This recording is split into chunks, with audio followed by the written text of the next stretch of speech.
Bonjour, bonsoir, très chers tous. Ça dépend de l'endroit, de l'heure que vous allez nous attraper. C'est l'Imperium Rex dans 5 minutes. Nous sommes à guerre, nous sommes agressés. Alors on doit savoir quels sont les ministères qui sont importants, quasi importants, d'être en premier lieu ou en première position pendant cette période.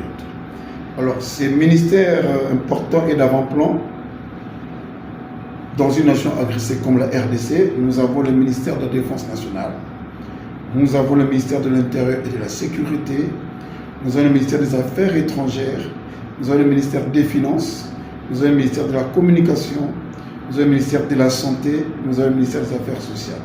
Donc, ce sont ces 7 ministères, en principe, qui doivent être d'avant-plan, d'être le tout premier, qu'on doit exposer pour travailler quand une nation est agressée, en notre cas d'espèce. Alors, nous allons voir l'énoncé de ces ministères pendant cette période que la République est agressée. Nous avons le ministère de la Défense nationale. Aujourd'hui, chez nous, c'est une vice primature.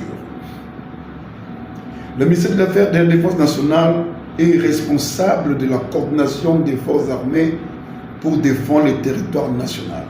Donc le ministère de la Défense nationale, en ce moment, ce n'est pas un ministère où il faut blaguer avec, mais c'est un ministère qui est responsable de la coordination.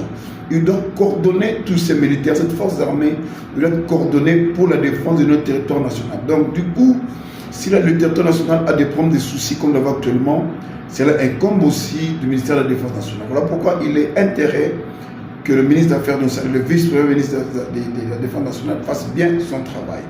Et il supervise les opérations militaires et la logistique. Donc quand on attend que non, les militaires n'ont pas mangé, c'est le ressort du ministère de la Défense nationale. Si on attend que non, ils ont abandonné les villes, c'est lui.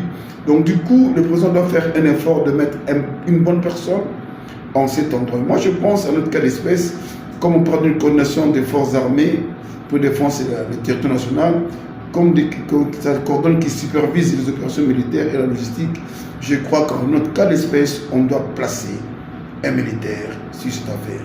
Ou ce n'est pas un militaire, mais une personne bien aguerrie, bien formée. Il a de très bons conseillers, des conseillers qui ont des brevets d'état-major, des conseillers qui ont bien suivi un cursus normal. Et je crois que ces derniers pourront bien aider le ministre de la Défense nationale.